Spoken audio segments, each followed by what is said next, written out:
Jadi ada la ilaha illallah zikir, ada la ilaha illallah faham. Kalau la ilaha illallah zikir baca 100 kali, 165 kali, 70.000 kali. Yang paling permanen, yang paling abadi itu faham, keyakinan. Maka Bapak Ibu saudara-saudariku, tugas kita tidak hanya menyebut-nyebut berzikir, tapi tugas kita adalah ini saya ulang-ulang, mungkin nggak tahu udah 1000 kali kita ulang ya. Fa'lam annahu la ilaha illallah. Fa'lam dulu baru la ilaha. Fa'lam artinya ilmuilah tentang dia, ilmuilah tentang la ilaha illallah. Jangan baca dulu, ilmui dulu, belajar dulu apa makna la ilaha illallah, bagaimana cara baca la ilaha illallah yang tepat, sehingga kita berhak yang disebut Nabi SAW. Siapa yang baca la ilah dari kolbunya, Allah haramkan jasadnya dari neraka. Udah gitu belum? Jika orang membaca zikir la ilallah itu dengan kolbunya, kolbu itu berkait dengan jantung. Jantung bergetar, mengalirah kemudian seluruh darah dan yang punya rasa bertuhan itu ke seluruh tubuh, ke daging, pembuluh darah, semuanya. Sehingga rasa bertuhannya mulai dari ubun-ubun sampai ujung kaki. Kenapa? Rasa getaran zikirnya sudah mengalir di seluruh tubuh. Orang begini sudah nyatu makna la ilaha illallah dari kolbunya, jantungnya, darahnya, dagingnya, tulangnya. Itulah maksud Nabi mengatakan sesungguhnya Allah mengharamkan api neraka menyentuh orang yang baca la ilaha illallah dari dalam kolbunya. Insan kesehatan ini, kalau ada orang sakit dia nyebut nama Allah, ya Allah, ya Allah, itu lumayan itu. Mungkin dia waktu sehatnya gak ingat Allah itu. Maka malaikat naik. Itu hadis yang sering kita dengar. Apa kata malaikat? Ya Allah, bukankah si fulan sudah berdoa minta disembuhkan, kenapa kau gak sembuhkan? Apa jawaban Allah? Wahai malaikatku, aku senang mendengarkan keluh kesahnya menyebut namaku. Jadi Allah itu senang kalau kita manja-manja. Gimana? Setiap hari dengar orang begitu nggak di sini? Aduh, ya gitu ya. Siapa yang tidak ingat saat ada nikmat, maka Allah akan ingatkan dia saat nikmat dicabut. Orang sehat itu nggak sadar dia sehat. Kapan dia sadar sehat? Kalau sudah jatuh sakit. Bagaimana cara kalau punya ilmu pendapat tidak merasa dirinya berilmu? Kalau beramal tidak merasa dirinya paling soleh beramal. Jika bantu orang tidak merasa dirinya orang yang berjasa. Nah, ini ingat-ingat untuk semua. Ciri-ciri amal kita diterima, jasa kita diterima, kita tidak merasa berjasa. Kita cuma mengatakan begini, ya Allah, ini titipanmu, aku kembalikan kepada hamba-hambamu. Dan terima kasih ya Allah, engkau telah jadikan aku orang yang engkau pilih menjadi penyalur rezekimu. Dan saya sampaikan Bapak Ibu, jadi kekasih Allah, wali Allah nggak mesti jadi kiai, nggak mesti jadi abuya, bisa menjadi dokter, bisa jadi saudagar, bisa jadi pengusaha, bisa jadi pegawai. Yang penting apa? Ini yang disebutkan di Quran, surah Al-Ahqaf ya, ayat berapa itu ya? 13-14. Innal ladzina qalu rabbuna Allah tsumma istaqamu fala khaufun 'alaihim wala hum yahzanun. Sesungguhnya orang-orang yang mengatakan Rabb kami Allah. Apa arti Rabb? Yang mengatur, yang menghidupkan, yang memberi rezeki, yang memberi sakit, yang menyembuhkan sakit. Itu arti Rabb. Dia ridho kepada Allah. Sudah ridho belum bertuhan? Nah, apa ciri-ciri orang ridho? Ciri-ciri orang ridho, istiwa'u an-naf'i wad-darri. Sama aja, lagi dapat manfaat ataupun sedang susah, lagi senang susah, rasa hatinya bergantung kepada Allah nggak berubah. Rasa hatinya terhubung kepada Allah tidak berubah. Karena Allah menyebut dirinya an-nafi' ad-dar, yang memberi manfaat Allah, yang memberi mudarat juga Allah. Maka manfaat dan mudarat itu bukan karena itu manfaat atau karena itu mudarat. Allah cuma ingin uji. Jika engkau tidak ingat aku dalam senang, cek dulu, engkau masih ingat aku nggak dalam susah? Kalau dalam senang nggak ingat, Allah tegur saat susah. Udah susah nggak ingat juga, baru disebut kolbunya mati.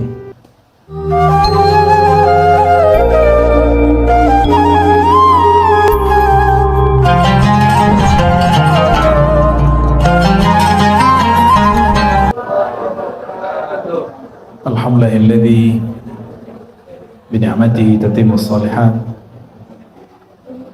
wa bidzikri asma'ihi tatanazzalu al-barakat wal fuyudat. Asyhadu an la ilaha illallah, asyhadu anna Muhammadan abduhu wa rasuluh. Allahumma salli ala sayyidil wujud, sayyidil qaunain, sayyidina Muhammad wa ala alihi wa sahbihi ajma'in. Amma ba'du, puji syukur kepada Allah. Semoga ini tanda kita pernah jumpa di alam arwah sana, lalu diperjumpakan lagi di alam khalaq ini, alam penciptaan ini. Amin ya rabbal alamin. Dan semoga nanti juga Allah perjumpakan kita di alam mendatang yang mesti kita lewati. Dan para dokter paling paham, mungkin setiap hari ada yang berpulang ke rahmatullah di sini, di rumah sakit Jamal Rahmah Medika, ya. Ya, semoga yang berpulang di sini Allah catat dia husnul khatimah. Tugasnya Pak Dokter dan kawan-kawan ini tidak mudah, karena menjadi dokter itu hampir mirip dengan jadi mursyid. Jadi dokter itu fardu kifayah, jadi fardu. Itu kewajiban di satu kampung, satu desa, mesti ada sekelompok orang yang menekuni ilmu pengobatan zahir. Sebagaimana juga mesti di satu kampung, satu kota, ada sekelompok orang yang menekuni cara menyembuhkan penyakit qalb, penyakit batin. Jadi dokter zahir dan dokter batin itu fardu kifayah. Yang di samping Pak Dokter itu orang tua kami di Surau, orang-orang yang bertugas menyembuhkan penyakit-penyakit kolbu. Cuma kalau sakit badan datangnya ke Pak Dokter Marlis juga itu. Ya, betul Bu ya. Nah, dan uniknya beliau ini berdua namanya sama. Ya, Abuya Syekh Rizwan nih. Rizwan ya, ya sama, nggak tahu kapan janjiannya itu. Nah, para buya, para dokter, wabil khusus Pak Direktur nih, Dokter Marlis, semoga Allah berkahi usahanya, karena tugas sebagai dokter itu adalah fardu kifayah. Melaksanakannya ibadah atau bukan? Ibadah. Maka kepada insan medika saya menghimbau, jadikan aktivitasnya sebagai ibadah. Kalau orang ibadah, maka kata rahmah ini penting. Irhamu man fil ard yarhamkum man fis sama. Sayangilah makhluk di bumi, maka yang di langit sayangi kamu. Saya terharu juga tadi dengar waktu pandemi banyak rumah sakit nolak pasien, di sini terima aja ya. Makanya rumah sakit ini langsung diberkahi Allah, karena nggak nolak-nolak pasien. Kalau pasien datang jangan tanya dulu bisa bayar apa enggak, masukin aja dulu. Ya, kenapa? Ini fardu kifayah. Masuk sama kayak kami ini. Saya kalau lagi ngasih training ke insan penyalur zakat, yang kita sebut amil zakat. Ini amil zakat ini bukan kayak di kampung-kampung, kan. Amil zakat itu seperti pekerja profesional. Mereka digaji seperti orang-orang karyawan. Ya, kita sampaikan kepada mereka hal yang sama. Ya, kalau ada orang kena musibah, ditanya dulu nggak agamanya, langsung dibantu. Ya, ini dari Lampung nih, Pak Dokter nih, ya, Pak Haji Ibrahim nih. Aslinya lagi suluk, ya, ternyata suluknya di perjalanan. Suluk itu khalwat Pak Haji. Jadi ada khalwat fil jalwah. Jadi kolbu tetap kepada Allah meskipun dalam keramaian. Orang-orang yang kita obrolin barusan ini, para dokter, para mursyid itu nggak pernah sepi. Jadi yang datang ke beliau ini nggak hanya nanyain masalah ya ke Buya ini, nggak hanya urusan-urusan kolbu. Kadang lagi ada utang, nanyanya ke Buya, minta doa aja. Dan yang paling lucu apa? Beliau ini juga tabib nih berdua ini. Jadi kalau ada yang sakit-sakit, nggak datang ke Pak Dokter Marlis dulu, datangnya ke Abu Yariswan berdua ini. Ya kata mereka, ke dokter mahal, kalau ke Buya seikhlasnya. Betul nggak Buya? Ya seikhlasnya.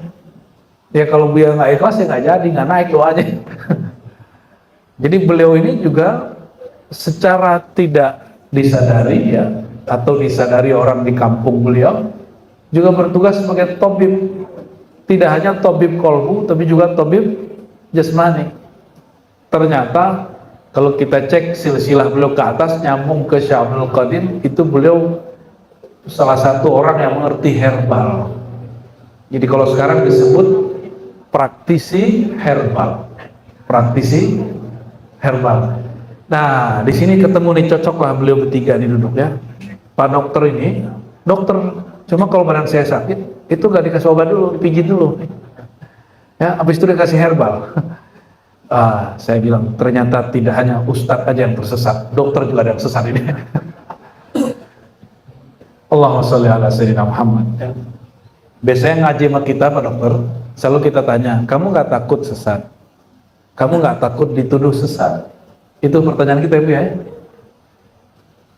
Karena biasanya penyakit yang membuat seorang murid berpisah dari gurunya karena dia takut dihujat. Karena guru dihujat, dia takut juga dihujat. Disitulah murid mufarakah berpisah dari gurunya.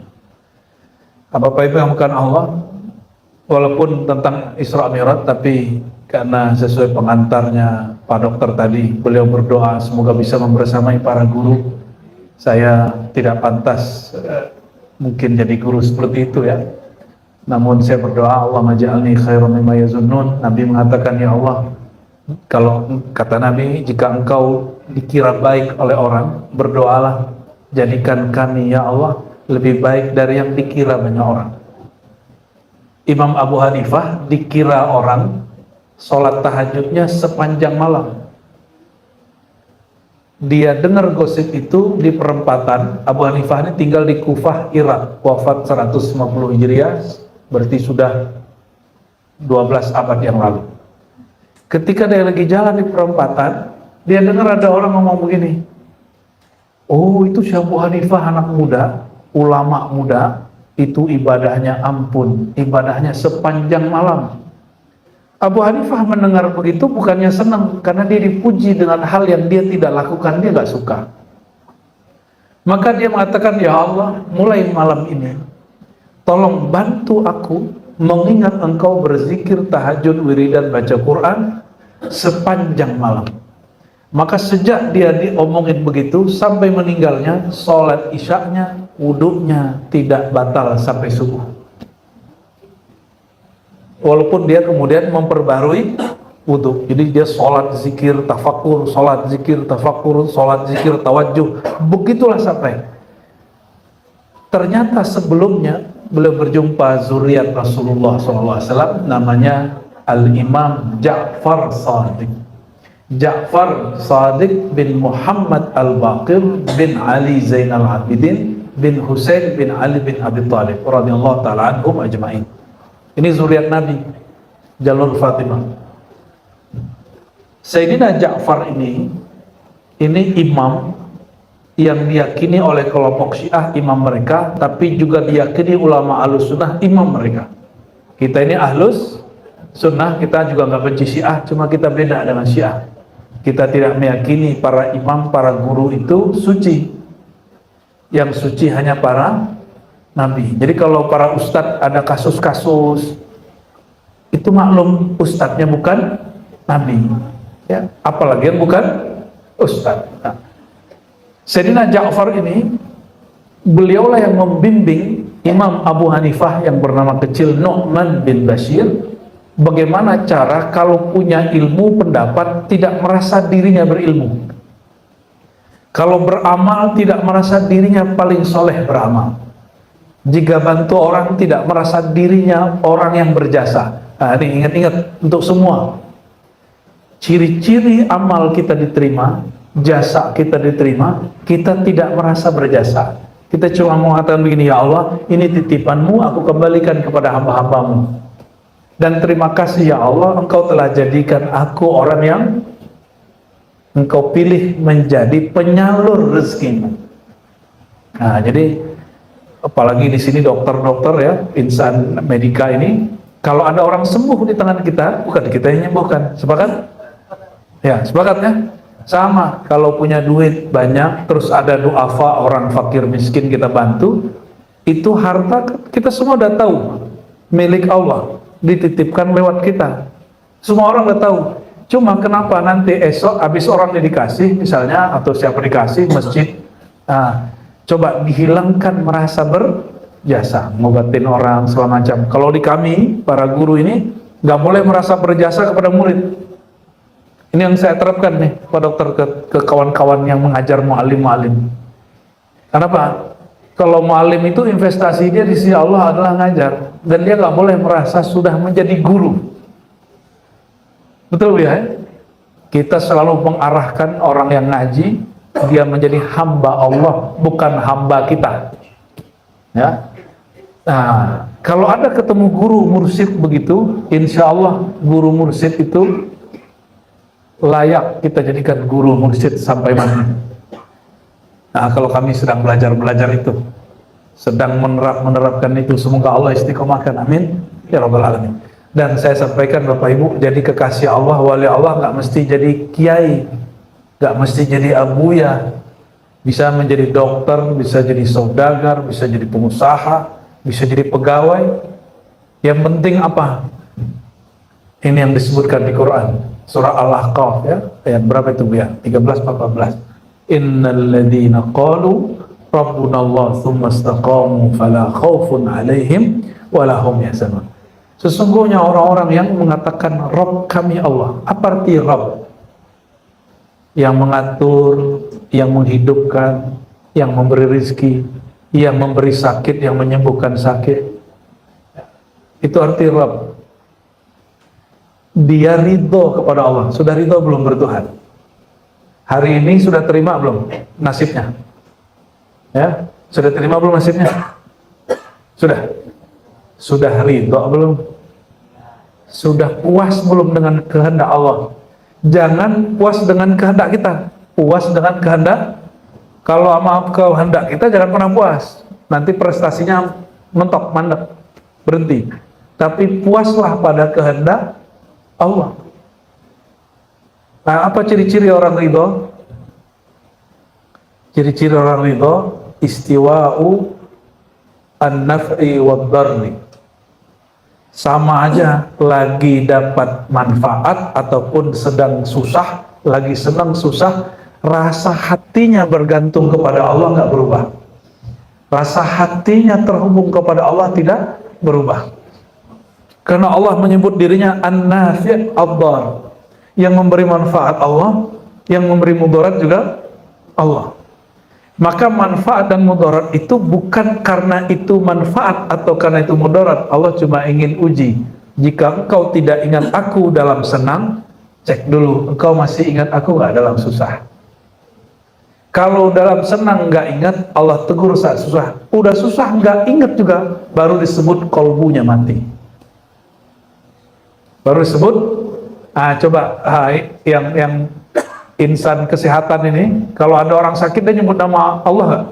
Ya Allah, itu lumayan itu. Mungkin dia waktu sehatnya nggak ingat Allah itu. Maka malaikat naik. Itu hadis yang sering kita dengar. Apa kata malaikat? Ya Allah, bukankah si fulan sudah berdoa minta disembuhkan? Kenapa kau nggak sembuhkan? Apa jawaban Allah? Wahai malaikatku, aku senang mendengarkan keluh kesahnya menyebut namaku. Jadi Allah itu senang kalau kita manja-manja. Gimana? Setiap hari dengar orang begitu nggak di sini? Aduh, ya gitu ya. Itu dibimbing pelan-pelan. Jangan norak, pilih pelan-pelan. Ya.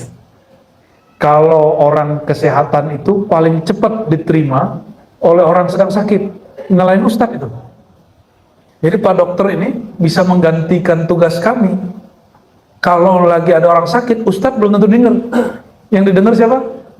Dokter. Jadi kalau ada orang sakit, oh tenang, ini gampang gitu. Ntar juga beres. Kalau saya ngomong gitu, kamu sok tahu.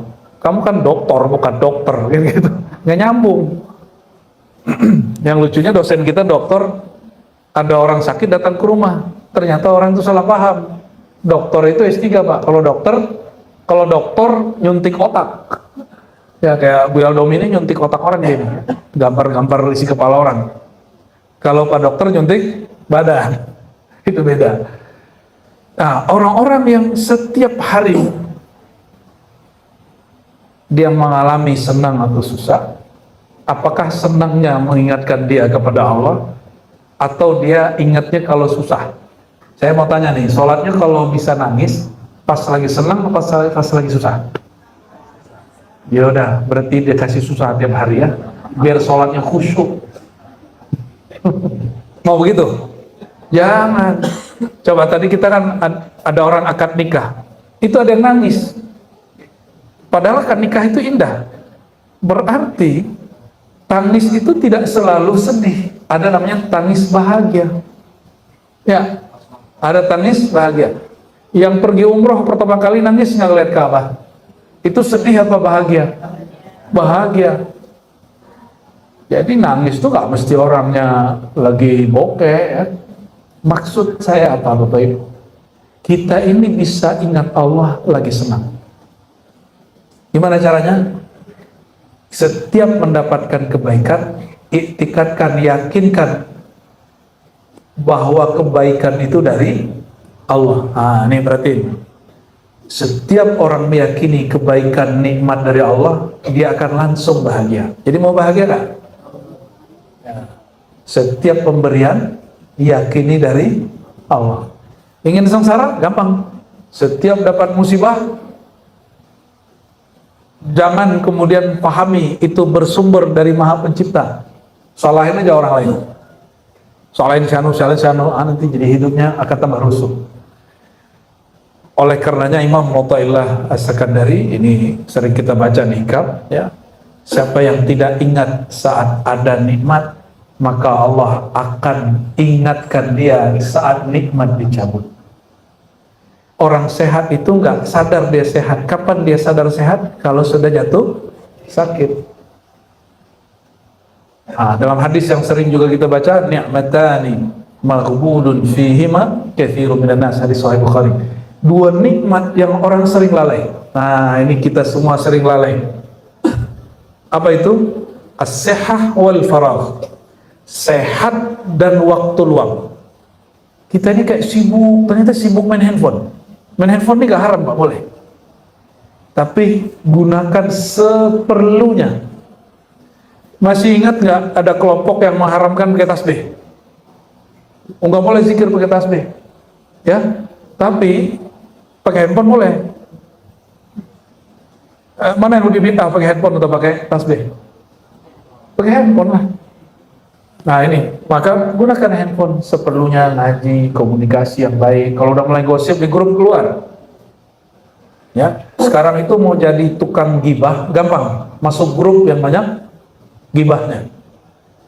Gibah itu sederhana, walaupun itu realita, kita omongin orangnya nggak seneng, itu namanya gibah. Kan ini real. Emang kalau real itu gibah, kalau nggak real namanya fitnah atau tuhmah bahasa Arabnya. Saudara-saudariku yang bukan Allah, maka Ibnu Athaillah mengatakan, jika engkau hendak ingin mengikat nikmat Allah, ikatlah dengan tali syukur. Syukur itu bukan ngomong alhamdulillah. Syukur itu, ya, Imam Qushairi ditanya apa makna syukur. An ta'rif anna ar-raziq al-mu'ti an-nafi' ad-dar huwa Allah.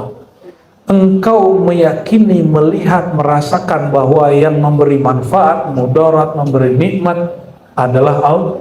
Nah, itu yang disebut syukur. Itu syukur rukun pertama.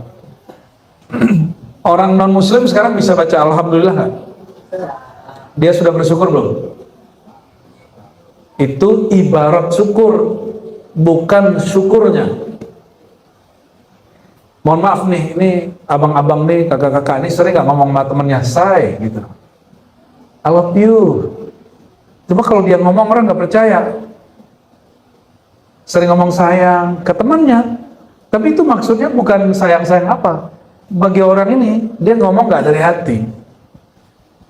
Syukur itu ketika qalbu sadar bahwa yang memberi nikmat dia Allah, itu bersyukur.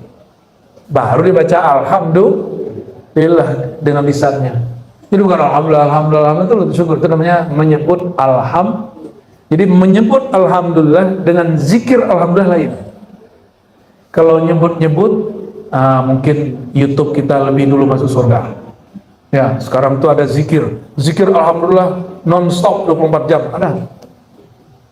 Zikir takbir la ilaha illallah, tahlil non-stop 24 jam ada nggak?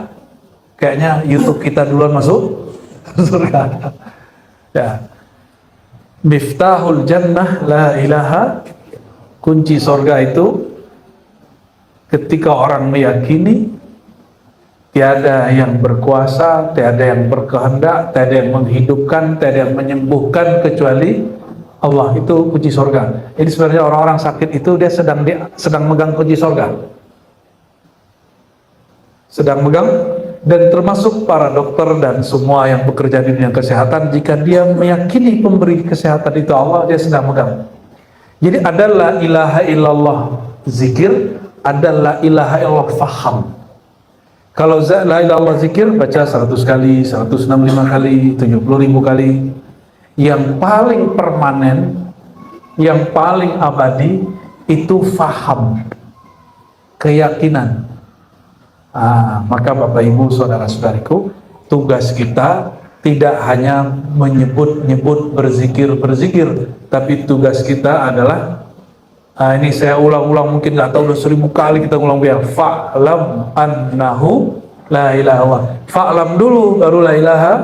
Fa'lam artinya ilmuilah tentang dia, ilmuilah tentang la ilaha illallah. Jangan baca dulu, ilmui dulu, belajar dulu apa makna la ilaha illallah, bagaimana cara baca la ilaha illallah yang tepat, sehingga kita berhak yang disebut Nabi SAW. Siapa yang baca la ilah dari kolbunya, Allah haramkan jasadnya dari neraka. Udah gitu belum?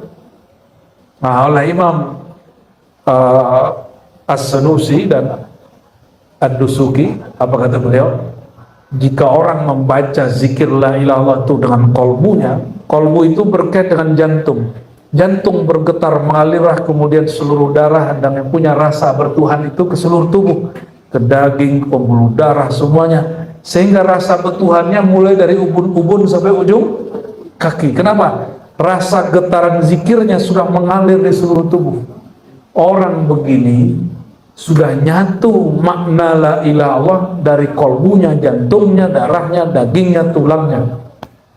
Itulah maksud Nabi mengatakan sesungguhnya Allah mengharamkan api neraka menyentuh orang yang baca la ilaha illallah dari dalam kolbunya. Nah, inilah yang disebut di Quran tadi, innalladzina qalu rabbunallah, sesungguhnya orang yang berkata Rabb kami Allah dengan kolbunya. Dengan apa? Summastaqamu, gak cukup yakin, gak cukup paham. Ini banyak orang ini sudah cukup paham, habis itu udah gak sholat, udah paham, habis itu udah gak mau lagi beribadah. Gak cukup. Ada kalimat summastaqamu, lalu mereka istiqomah menjalankan syariat, hukum-hukum Allah. Maka kita doanya apa ya? Allahumma inna nas'aluka al-istiqamah ala syariatil gharra wa tariqatil bayda. Ya Allah, berilah kami ya at-taubat. Allahumma inna nas'aluka at-taubata, terimalah taubat kami dan anugerahi kami al-istiqamah, usaha yang terus-menerus untuk tegar menjalankan ajaran syariat Nabi Muhammad SAW dan menjalani thariqah orang-orang yang mengikuti Sayyidina Muhammad SAW. Itu doanya. Apa kemudian janji Allah di ujung ayat? Fala khaufun alaihim wala hum yahzanun. Ingin bahagia? Nggak ingin ada was-was hidupnya? Mikirin masa depan? Pengen? Coba lakukan doa ini. Mantapkan rasa bertuhan, istiqomahkan menjalankan syariat, maka la khaufun, tidak ada gelisah, tidak ada lagi rasa sedih di dalam diri. Dan bahkan dijamin di ayat setelahnya, ulaika ashabul jannah, mereka sudah dicap sebagai ahli surga, khalidina fiha, selama-lamanya, ya, jazaa'an bima kanu ya'malun, sebagai reward, rasa Allah memberi apresiasi karena mereka sudah berpaham dengan baik dan istiqomah. Oleh karena itu, Pak Dokter dan kawan-kawan baik yang bekerja di dunia kedokteran ataupun yang tamu dari luar dan kawan-kawan rombongan, ilmu kita nggak tinggi-tinggi amat. Yang penting ilmu kita menghantarkan kepada rasa bertuhan. Ya, rasa apa? Rasa bertuhan. Allahnya tidak pernah jauh, tapi rasa kepada Allahnya mungkin masih jauh. Benar gak? Allah sudah tahu belum nasib kita hari ini, esok, dan lusa? Terus kenapa gelisah? Ya? Kenapa kepikiran? Ya, itu bukan untuk dipikirkan, ya, bukan untuk dipikirkan. Ya, takdir itu untuk dijalani. Kalau mau dipikirin, yang diobjekkan objek-objek pikiran. Barangkali itu Bapak Ibu. Semoga dua hal tadi, rasa bertuhan, ilmu bertuhan, disebut juga ma'rifatullah, lalu usahanya disebut istiqomah. Istiqomah ini ujungnya belajar tentang ilmu qalbu dan belajar ilmu syariat. Insya Allah menghilangkan rasa galau, menghilangkan rasa keluh kesah, dan dipastikan masuk surga. Ya, amin ya rabbal alamin. Oh, nanti ada yang ngomong tuh ya, oh saya nggak perlu surga, saya langsung ketemu Allah aja. Loh, ketemu Allah itu di surga, bro. Ya, kita ini rindu surga bukan karena surga kawin-kawin sama bidadari. Di sini aja kawinnya. Kita rindu surga karena di surga itu jumpa dengan Allah. Kalau nggak itu kita nggak rindu sama surga. Untuk apa juga masuk surga nggak ketemu yang punya? Ya, wallahu a'lam bishawab. Barangkali itu Pak Dokter. Ya, saya kalau ceramah walaupun capek hilang capeknya. Yang capek itu yang dengerin. Ya, ya. Karena setelah ini kami ada agenda lagi ke Impeh. Ya, tapi sebelum jam 2:30 masih ada 10 menit. Ya. Ada yang mau ditanya dulu 10 menit? Kayaknya udah kenyang ya. Udah ahli surga semua nih kayaknya nih. Kabar gembiranya, nama kita ada di surga. Tapi kabar buruknya, nama kalian juga ada di neraka. Nggak pakai kita, kalian. Nah, masalahnya nama mana nanti yang dihapus nih, yang di surga apa yang di neraka? Pak Dokter ada pertanyaan? Silakan. Ya, khususon dah. Apa pertanyaannya?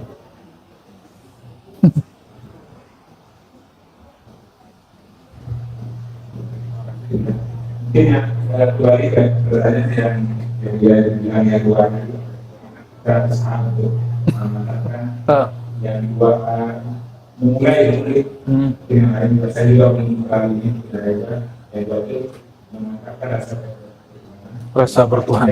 Menjalankan Ya, istiqomah. Oh, ini langsung ke poin nih. Pak Dokter tadi menghantarkan bab istiqomah, saya ngaji ayat istiqomah, ini dibalas lagi. Baik. Bagaimana cara memantapkan rasa bertuhan? Ini hati-hati Bapak Ibu, rasa bertuhan itu akan batil atau bahasa orang ahli akidah itu sesat. Saya menghindari istilah itu, walaupun kadang-kadang keceplosan juga. Rasa itu akan cacat kalau tidak berdasarkan ilmu ma'rifatullah. Oleh karenanya sebelum baca la ilaha illallah perintahnya fa'lam. Dan ini perintah, al-aslu fil amri lil wujub, pada dasarnya perintah itu wajib.